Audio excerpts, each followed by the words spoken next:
Mozart is a famous classical composer that lived a rather short life from 1756 to 1791.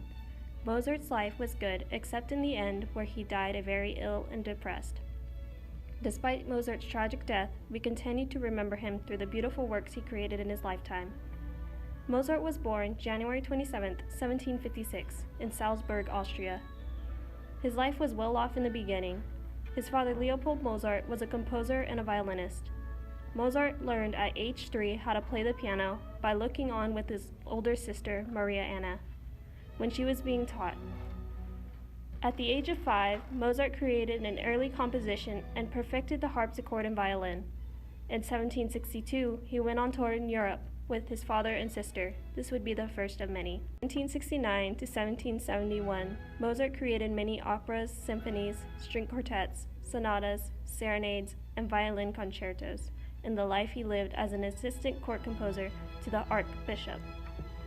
Eventually, Mozart felt like he was being treated like a servant by the aristocrats and left to become a freelance musician in Vienna around 1779. In Vienna, Mozart wrote music for the public and composed several concerts. Then it came the time when Mozart wished to marry his wife, Constanze Weber. Although Mozart was initially refused his father's blessing of marriage, in 1782 the two lovebirds went ahead and married. To many, Mozart was a foolish and careless man, but he was more than that in my eyes. He was smart, talented, and so charming that he was every girl's dreams. His father disliked me because he believed I would distract Mozart from his career. Wolfgang and I got married when I was only 19 years old at Stephan's Cathedral in Vienna. I continued to support my husband in his career throughout the years, and we formed a family.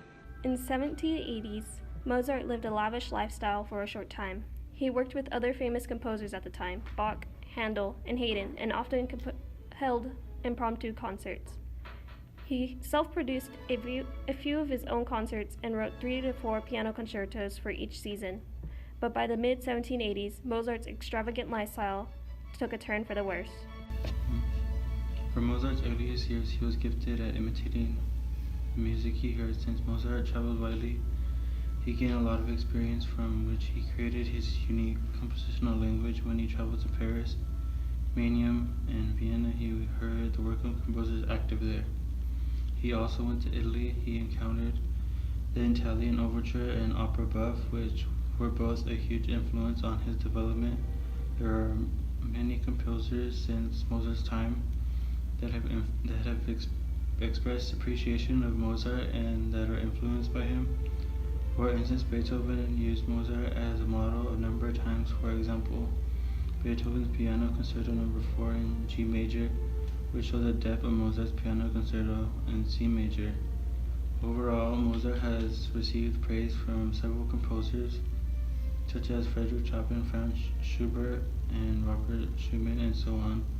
Mozart has been an influence in music ranging from jazz to modern rock. Mozart had faced financial difficulties, and people's taste started to lean towards composers such as Antonio Salieri. Although Mozart was very deep in debt, he continued to live like an aristocrat. In 1787, Mozart became a chamber composer for the Emperor Joseph II to help with his debt.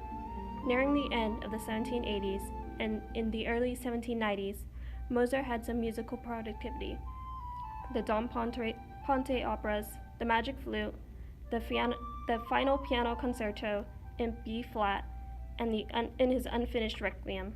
A Requiem Mass is a musical setting of the Mass of the Dead, meaning, give them eternal rest, O Lord. A Requiem or Requiem Mass is also known as the Mass of the Dead or Mass for the Dead. A Mass in the Catholic Church offers for the response of the souls for one or more deceased people, using a particular form of the Roman Missal. Mozart's most famous Requiem Mass was called Requiem in D minor, K. 626, and it was his last piece he ever made. In 1791, Mozart was physically and mentally ill, causing him to be bedridden. On December 5, 1791, Mozart had passed away. There were few mourners of Mozart's death at the time and was buried in a common grave. The official cause of death was a severe miliary fever, but experts today don't believe that was the case due to the limits of post-mortem diagnosis. Still today, experts are unaware of how Mozart had passed, and the location of his remains are unknown. The symptoms Mozart had was more than just a fever. He also suffered from emotional sensitivity, timidity, forgetfulness, excess saliva, tremors, delirium, and rash and swelling throughout the body. There are some theories based upon these symptoms, which include vitamin D deficiency, Panoxylian purpura, strep, mercury poisoning, uremia, infective endocarditis, and trichinosis. Although some of these theories were more plausible than the others, we are still unsure, and the true cause of Mozart's death may forever remain a mystery. While Amadeus Mozart was alive, he was widely popular, but as he got older in life, he got more and more sickly and more in debt. He died in 1791, a sickly and debt-ridden nobody. Mozart's music has been used in soundtracks in numerous movies, from romantic comedy to action thrillers. People don't know this, but his music has been in many movies. These are 5 classical movies his music has been in: Eyes Wide Shut, When Harry Met Sally, Trading Places, Aliens, and Out of Africa. Symphony No. 40 was written in 1788, sometimes called the Great G Minor Symphony. Many people who have written about Mozart claim that he never actually heard the song being played. Some described it as a light and graceful song, while others would call it passionate and violent. Piano Sonata No. 11 was a piece consisting of 3 parts, the ending being the rubato, often being played without the other 2 pieces. It was published in 1784, but it was very uncertain when he actually composed the song.